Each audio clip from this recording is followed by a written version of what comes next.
धनगढीमा भएको Nepali communist party एकता सन्देशको बारेमा जसरी अहिले प्रचार भइरहेको छ, जुन जनमानस जुन जनसागर देखेर यतिखेर नेकपा एमाले एउटा तरङ्ग उत्पन्न भएको छ।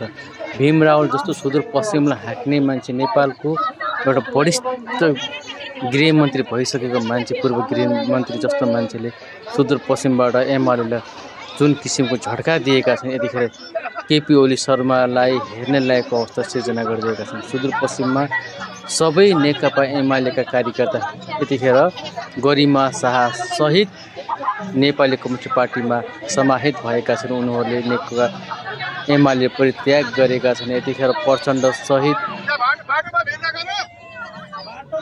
माधव कुमार नेपाल, भीम रावलदेखि लिएर विभिन्न घटक मिलेर यतिखेर नेपाली कम्युनिस्ट पार्टीको गठन गरिएको छ, जसमा भीम रावल पनि यतिखेर नेपाली कम्युनिस्ट पार्टीमा आबद्ध भएका छन्। उनलाई सुदूरपश्चिमको इन्चार्ज बनाइएको छ। उनले सुदूरपश्चिमबाट आफ्नो शक्ति प्रदर्शन धनगढीमा गरिसके।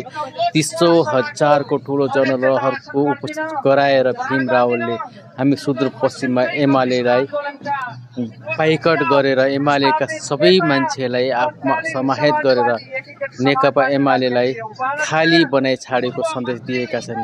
केही दिन अघि मात्रै युवा सङ्घ नेपालले सुदूरपश्चिममा प्रदर्शन गरेको, सायद 2-3 दिन पछाडि मात्रै सुदूरपश्चिममा युवा सङ्घले प्रदर्शन गरेको भए त्यहाँ सायद महेश बस्नेत बाहेक अरू कोही पनि बाँकी रहने थिएन होला, किनकि सबैजना यतिखेर नेपाली कम्युनिस्ट पार्टीमा समाहित भएका छन्। यतिखेर वरिष्ठ नेता प्रचण्ड र वरिष्ठ सहायक माधव कुमार नेपाल भएका छन् भने त्यस्तै सुदूरपश्चिमको जिम्मेवारी कमान्डिङ गर्नका निमित्त भीम रावललाई जिम्मेवारी दिएको छ। भीम रावलले यतिखेर सुदूरपश्चिमबाट आफूलाई एउटा सशक्त नेताको रूपमा उपस्थित गर्न सफल भएका छन्। उनले आफूले भीम रावलको गर्जनले यतिखेर काठमाडौँमा केपी ओली शर्मालाई थर्कमान बनाएको छ, ठुलो झट्का दिएको छ, किनकि भीम रावलको गर्जनले गर्दाखेरि यतिखेर काठमाडौँमा केपी ओलीको नेकपा एमालेलाई झट्का लागेको छ। सुदूरपश्चिममा भीम रावलदेखि लिएर प्रचण्ड, माधव कुमार नेपालको ठुलो क्रेज भएको देख्न सकिन्छ। तपाईँ जनलहरलाई हेर्न सक्नुहुन्छ। तपाईँ काठमाडौँमा जुन किसिमको माहौल बनाइएको थियो, भीम रावल र प्रचण्ड, माधव कुमार नेपालले यिनीहरू एकीकरण गरे पनि यिनीहरू खास केही होइनन् भन्ने खालको बनाइएको थियो, तर त्यसलाई चिरफार गर्दै सुदूरपश्चिमको पहिलो एकता सन्देशमा नै ठुलो जनरलको उपस्थिति भएको देख्न सकिन्छ, जसले गर्दाखेरि नेकपा एमाले भित्र ठुलो तरङ्ग आएको छ। यतिखेर सबै मान्छेको भनाइ के छ भन्दाखेरि नेकपा एमाले जसरी हुन्छ सुदूरपश्चिमबाट बाइकट गर्दै नेपाली कम्युनिस्ट पार्टीलाई यसपालि बहुमतका साथ अग्र मोर्चामा उपस्थित गराउनु पर्छ र सबैभन्दा ठुलो चित्र बहुमतको सन्देश सुदूरपश्चिमबाट नेपाली कम्युनिस्ट पार्टीले दिइसकेको छ। एकता सन्देशको मार्फत आफ्नो महत्त्वपूर्ण कार्य सम्पादन गर्नुभएका कमरेड लक्ष्मण दत्त जोशी, कमरेड भीमबहादुर थापा एवं कार्य सम्पादन समितिका सदस्य तथा उपसमितिका संयोजक कमरेडहरू प्रकाश शाह, बिरमान चौधरी, लोकेन्द्र लम्साल, माया भट्ट, भर्खबहादुर सिंह, कृष्ण सुवेदी, हरि गेवाली, धपक साउद, लक्ष्मीराम आचार्य, कल्पना रेग्मी, माधव पन्त, विक्रम कुबर तथा सहसंयोजक कमरेडहरू प्रकाश रावल, लालबहादुर खड्का, ओम प्रकाश कोण, प्राणबहादुर कुबर, केशवनाथ योगी, लालबहादुर सोडारी, लक्ष्मी विक, गीता सोडारी महासन गर्नका लागि हार्दिक आग्रह गर्दछु। यसपछि हामी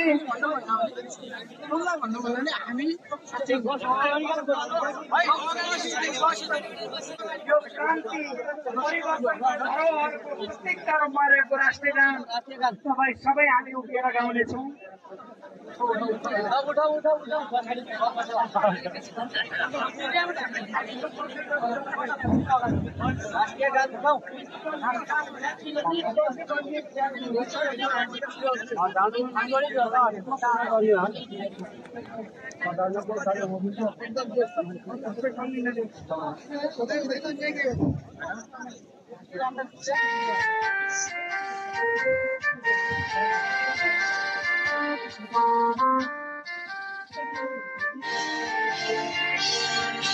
Sorry. थुङ्गा फुलका हामी एउटै माला नेपाली सार्वभौमै फैलिएका मेची महाकाली सायो थुङ्गा फुलका हामी एउटै माला नेपाली सार्वभौमै फैलिएका मेची महाकाली प्रकृतिका कोटि कोटि सम्पदाको अर्चना वीरहरूका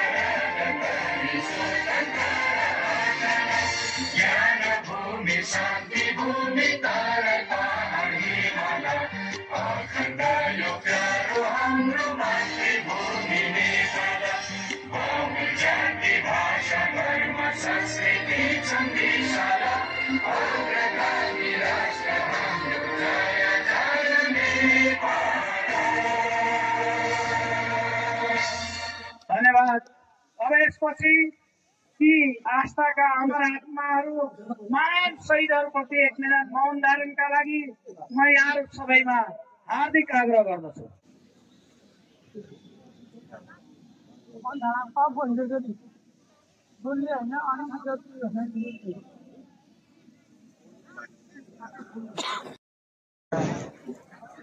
बेटा जाऊं कि उता जाऊं, मैं इधर जाऊं या उधर जाऊं, बड़ी मुश्किल में हूं मैं, किधर जाऊं, उधर जाऊं। यही बोल्नु, यतै बस्नुहोस्, यहाँ केही राखी हुन्छ कि चाहिँ बोचो भा बोचो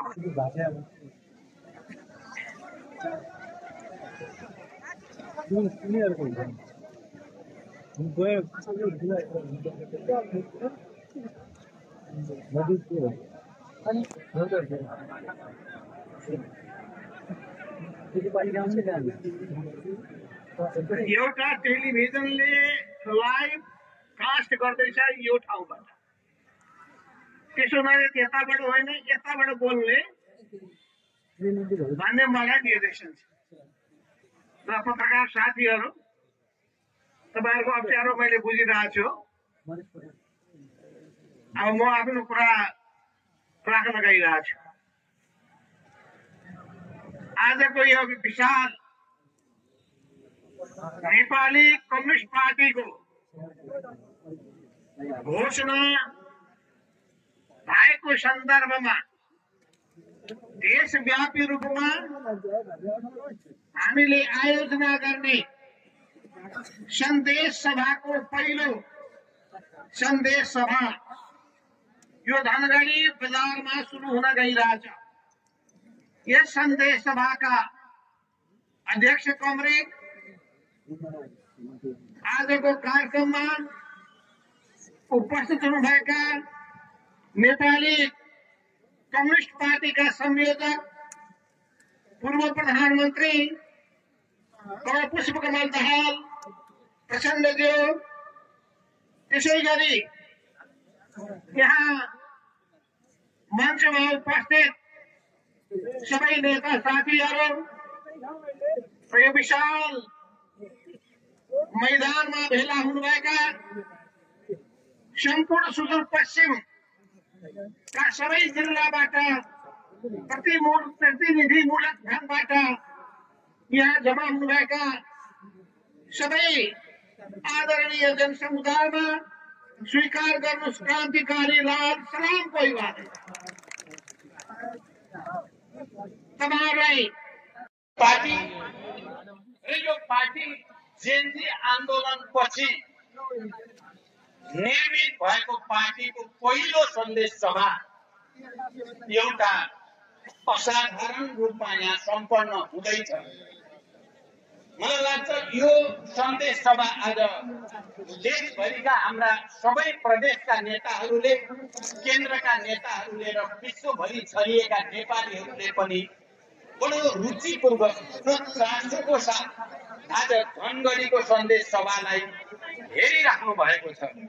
उपस्थिति, उत्साह, यहाँका पार्टीका गणतन्त्र स्थापना भइसकेपछि हाम्रो ध्यान सुदूरपश्चिमतिर, कर्णालीतिर, मधेसतिर अलि बढी नै केन्द्रित हुने गरेको थियो। मलाई अहिले समय धेरै छैन, मैले धेरै लामो व्याख्या गर्नु पनि छैन, जहाज अब एकैछिनमा ल्यान्ड हुँदैछ।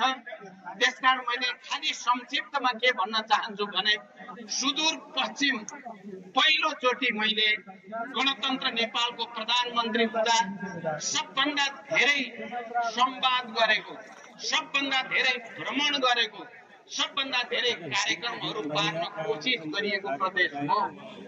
चाहे त्यो सुदूरपश्चिम विश्वविद्यालयको कुरा होस् या यहाँका भौतिक पूर्वाधारसँग सम्बन्धित थुप्रै राजमार्गका कुराहरू हुन् या मेडिकल युनिभर्सिटीको कुरा होस् या सुक्खा बन्दरगाह स्थापनासँग सम्बन्धित दोधरा चाँदनीको कुरा होस् या सबैमा हाम्रो ध्यान निरन्तर जाने गर्यो। त्यसै गरीका विरुद्ध एउटा नयाँ अभियान सुरु गर्ने सन्दर्भमा होस् या पहाड तराईमा विकासको एउटा नयाँ परियोजना